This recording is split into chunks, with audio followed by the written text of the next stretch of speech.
También para que me des tu opinión sobre esto, al hilo de esa posibilidad, de ese ejército europeo, que veremos si se produce algo parecido o no, le preguntaban a Gabriel Rufián después de reunirse con el presidente del gobierno, decía esto. No estamos de acuerdo con ninguna guerra, pero tenemos claro que la guerra está aquí y que el mundo no es como nos gusta que sea, sino como es. Y eso conlleva que tenemos que ser responsables y tenemos que ir más allá de la pancarta. En el no a la guerra todos y todas estamos de acuerdo, pero el mundo es complejo. El asco pragmático Rufián, ¿eh? Y la izquierda, a la izquierda del PSOE debería de empezar a transitar es el por ahí. único, porque el resto de socios se han dejado en redondo. Rufián ha aplicado el realismo del año 2025 y lo que viene por delante. Yolanda Díaz también se ha movido mucho. Recordar ese comunicado que sacó después de la reunión con Pedro Sánchez, que iba un pero poco fíjate por que esta línea. No ha sido tan clara como Gabriel Rufián. Dijo que había que unificar, no sé si dijo unificar, pero sí que dijo que hacía falta reforzar la autonomía de seguridad europea, que es exactamente lo mismo que están diciendo todos los grandes partidos de Europa, desde los conservadores hasta los verdes, que acaban de cerrar ese pacto en Alemania por el rearme alemán también. El white paper que citabais ahora, el libro blanco de defensa de esta semana de la Comisión Europea, es clave y va a dar muchas directrices. Hemos hablado muchas veces de los mercados únicos. El borrador que se ha filtrado habla de un mercado único de defensa que simplifique normas y que pueda hacer competitivos los Estados miembros en esta cuestión de rearmarse. Pero hay una cuestión que es clara, a la Unión Europea también le falta todavía ese plan de rearme. Tiene razón Sánchez cuando dice que en las próximas reuniones se va a tener que empezar a concretar de qué mecanismo estamos hablando. Sánchez y el Gobierno hablan de 2029, pero este papel que vamos a conocer esta semana, este documento, habla también de que es urgente ese rearme. Es decir, se van a acelerar el debate parlamentario o no parlamentario y se van a acelerar cómo los países miembros aumentan los presupuestos. La reunión de esta semana sí que hemos visto claro que PP y PSOE, por mucho que el Partido Popular escenifique la confrontación con Sánchez y que parezca un socio poco creíble para votar conjuntamente por ese aumento de gasto en defensa, la realidad es que votará como votan en el Parlamento Europeo, de la mano para aumentar ese gasto en defensa. Pero como decía el almirante, el cómo, el dónde se pone ese gasto, cómo se aumenta el presupuesto y si se mete dentro de la OTAN o se hace un ejército europeo, que no parece ahora mismo que estemos hablando de un ejército europeo paralelo a la Alianza Atlántica, es todavía todo lo que queda por hablar. Ojalá veamos ese debate en el Parlamento. Lo que sí que veremos seguramente es utilizar un fondo de contingencia para ciertos aumentos de gasto. No sería la primera vez que se use, ni siquiera en esta legislatura, que ya se ha utilizado en 2 ocasiones el fondo de contingencia. Yo no sé por qué Feijóo habla de autocracia. Se ha utilizado en 2 ocasiones. Otra cosa es que el debate del rearme, lógicamente, el sitio donde tiene que estar el debate es en el Parlamento. Yo creo que Europa debe intentar llegar a un ejército europeo.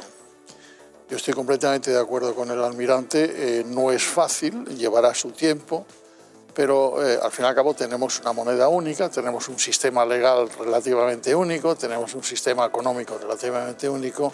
Deberíamos tener un sistema defensivo único. ¿Por qué?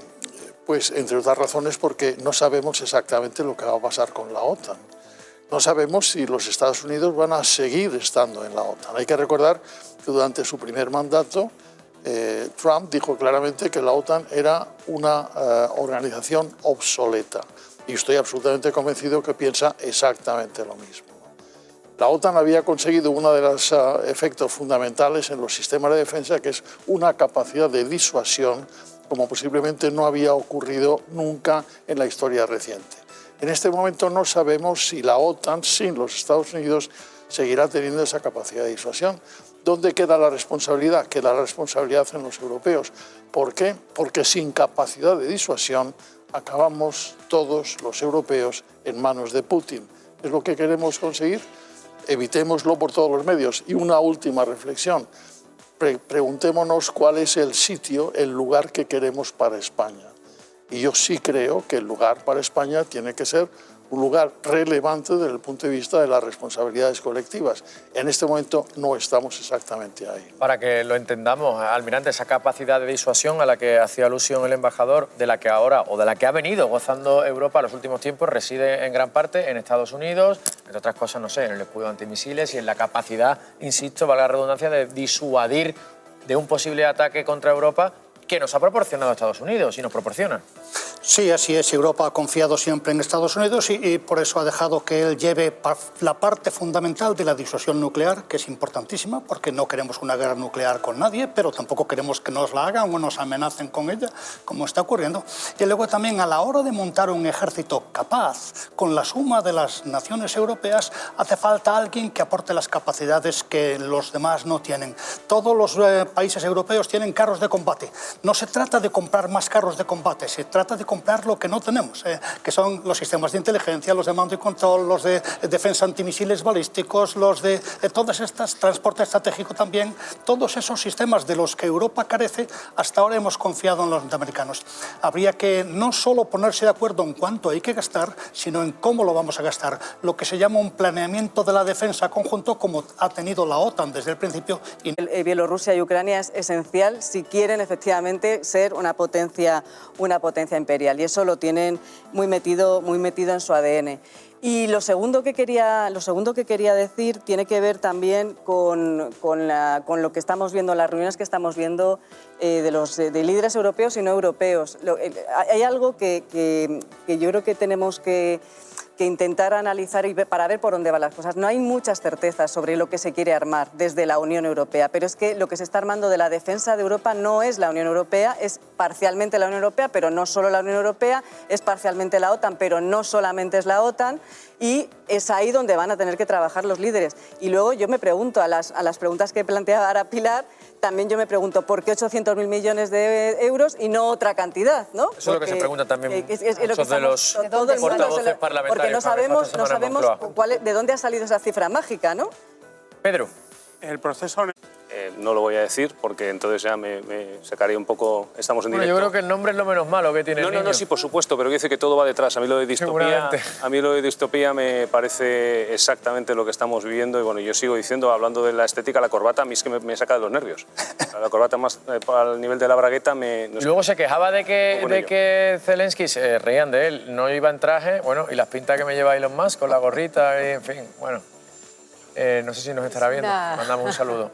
Una imagen más y como una imagen de tantas es incomprensible. El Estados Unidos de Trump se ha hecho impredecible e incomprensible, toma una decisión y la contraria, pues precisamente por esto Europa está en el momento en el que está, reconfigurándose frente a un Estados Unidos que no tenemos ni idea de si va a volver a conectarse y cuándo al enchufe de la lógica occidental, de la lógica democrática. Por cierto, me quedo en Estados Unidos para mostrarles esta imagen que nos llega de última hora, vean.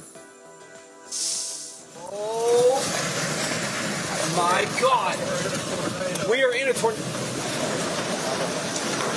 20 muertos ya en Estados Unidos por un temporal que está provocando, ahí lo ven, tornados en el centro del país con daños materiales como esos que están viendo, además de, insisto, esos 20 fallecidos. ¿Dónde ha metido la motosierra Elon Musk? En la Agencia Meteorológica de los Estados Unidos. Exacto. Pues esos son los efectos de ese tornado, un país además que habitualmente está afectado y asolado por fenómenos meteorológicos importantes. Venga, es la 1:50, hora menos en Canarias, y va llegando el momento, parecía...